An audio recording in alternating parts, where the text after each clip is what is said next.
this past week, the Sharks they started off on Tuesday. They took the loss. That was my pick for win of the week. I was kind of bullied into that a little bit because Tyler and Sam chose the easier game against Chicago, which the Sharks did win. And then Washington came to town. Ovechkin got a goal, and the Sharks lose 5-1. So their current standings are 18 wins, 41 losses, and 9 overtime losses. That is dead last everywhere. So upcoming games this week, you have Carolina on Thursday and Boston on Saturday. Boston is actually not in the playoff picture right as it stands right now. So I'm taking the easy out here for our win of the week. I'm taking Boston. I don't think they have a chance in hell against Carolina. So, but Sam, do you want to be brave and pick Carolina, or no? You're gonna go with No, Boston. no, No. I'm gonna go with the safe bet. That's fair. All right. So for our win of the week standings, Sam and Tyler are both at 9. I am in the dust. I don't think I can even come back at this point. So yeah, I'm 5 games back. I think there's only like 4 weeks left in the season. So like I said, Ovechkin did get a goal. Or actually, hold on. Before we move on to that, let's just look at race to the bottom real quick. Yeah. Pittsburgh drug themselves out of our graphic. I've been showing the bottom 6 teams. They're ahead of Philly now. So Philly is now sixth from the bottom instead of Pittsburgh. And then you have Seattle. All the other teams stay the same. Buffalo and Seattle keep like trading positions basically, but Nashville is kind of caught up to Buffalo a bit too. And then you got Chicago and San Jose in the bottom. Uh, we get that win against Chicago, but Chicago got another win at some other point, so they're still 2 wins up, 4 points, and the Sharks continue to be in the driver's seat for the best chance at the number one overall pick. And then that's kind of the goal now. You've torn it down again, and there's nothing much left to sell. Like you sold off all the parts. Mike Greer did a fantastic job at ripping it down to the studs, right? And we talked about it a little bit last year. Apparently, there was still more to be traded, so that's been done. Here we are at the bottom, and I mean, you got yeah, I would have to believe there's nothing left to trade. yeah, I mean, I know there is, but I mean, you're gonna of start trading any away value at pieces. least. You're gonna Yeah, start trading away pieces that I would think you would wanna build around. Like, exactly. So there is some depth in like at every position in the minors right now. Askarov is working his way back from injury in goalie, and I would expect he would at some point get another call up this year, and maybe start like the last game or two if he's able to go at some point. But if he's not, he's in prime position to be the number one tendy next season, and that's kind of all he wants is to have a path toward being the starter. When he was in in Nashville system, they signed their starting goaltender to like that massive 8-year deal. And they signed a backup to a large deal as well, like a large years deal. So there was no room for him, and so that's why he demanded that trade.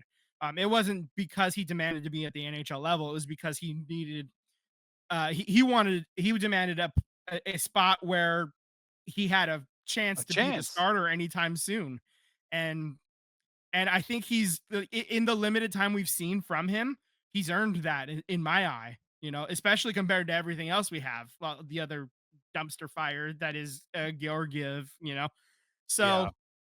I don't think he's coming back next year either. So it'll be a Askarov and then probably some veteran cheap option as a backup starter up at the Sharks level. So and then you look at defense, you got the cupboard is not bare, although I'd like to see a little bit more.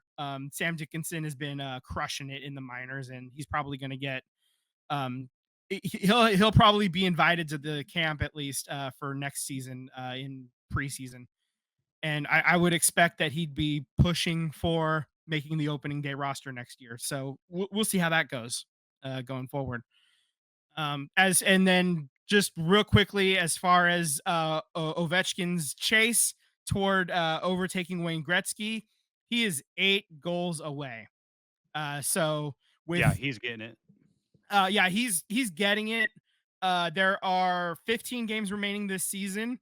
It's kind of wild. He missed about like 14 games or something like that. He had he broke a bone in his leg, I think, earlier this season, like in December. So the fact that he's still like when he got injured, I thought it was done for this year. The fact that it's close, that's kind of exciting. And like I said, 8 goals away, and there's 15 games remaining on the schedule for Washington.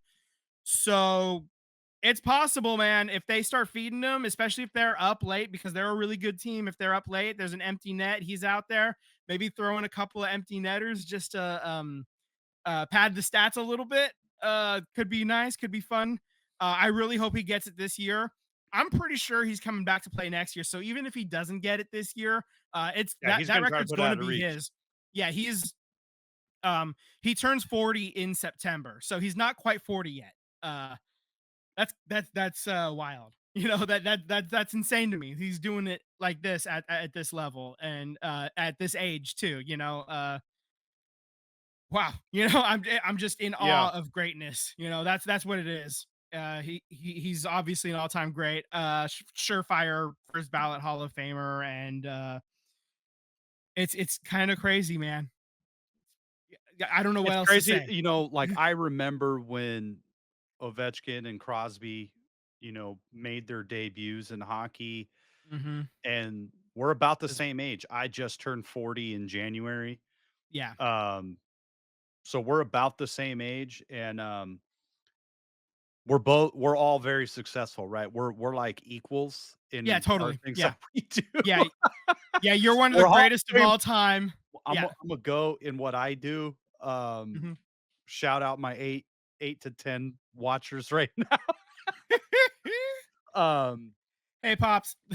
um, and it's crazy to think like in 20 years, could this be the Sharks, with so much young talent? I mean, Ovechkin changed that franchise like overnight. As soon as he took the ice, like he changed it. And Mhm. it took a little while for them to start like winning and things like and like really become competitive. But like with the Sharks, you have, Will Smith, you have Celebrini, you have Dickinson, you have Eklund, who are also first round draft picks, and you're gonna get another one Get very another soon. 2 this year. You get another one. And but Mhm. you could get the top defenseman in Matthew Schaefer. Yeah. And that's a guy that's gonna start right away. So then you're talking about next year. Mhm. You got Celebrini, you got Will Smith, you got Matthew Schaefer and Sam Dickinson on Possibly. the Yep. defensive side. Mhm. Like, Yeah, the and these oh, guys oh over the course of 10 years developing mhm. together, Yeah, dude, it takes longer for defensemen to get seasoning down in the minors, generally speaking, but, you look at Schaefer, who's, slated to be a top 3 guy at the very least, like, right, depending on who's picking where, right. that's a guy that could, in theory, start right away. I think about Mark Edward Vlasic, who's Yeah, playing out the end of his career. He was an 18-year-old playing a defenseman, like a defensive minded defenseman, right. and he was basically locked down. And yeah, it hasn't been great for Mark Edward Vlasic. Pickles has had a rough go of it the last few years, but when he was in his prime, he was he was on the gold medal Canadian Olympic team for a Right. reason in 2010, man, because he was one of the top two shut down defensemen at the time. The Sharks in 2014, when they got reverse swept against the LA Kings, that happened because early in Game 5, Mark Edward Vlasic had to leave the game for an injury and couldn't play the rest of the series. If he finishes that game, I don't know if the Sharks win that game, but I'll tell you what, they don't blow either of the next 2 games, because he was that good. He was Yeah, that important. And a chance to get a chance to like get somebody to play defense that well, that young, that early, and have them play hope what you hope would be their entire career here in Teal. That opportunity is excellent. It's amazing, and I hope that it happens, man. This is it. Like I said, And the it. Sharks have been a franchise that have taken care of their veterans, taken care Mhm, of their players, and that's right. done, the honoring and stuff, the ring of honor and jersey nights and all of these things. So, the Sharks, they're still chasing that Stanley Cup, but as an organization, they have done a really good job of drafting, developing, re-signing, and honoring their legends, right? The only thing that's missing now is a Stanley Cup. And I feel like it's gonna happen in 5 years. Within 5 years, I I would think hope, yeah. something is gonna happen because the talent around this team is Mhm. mind-blowing. So, Mhm.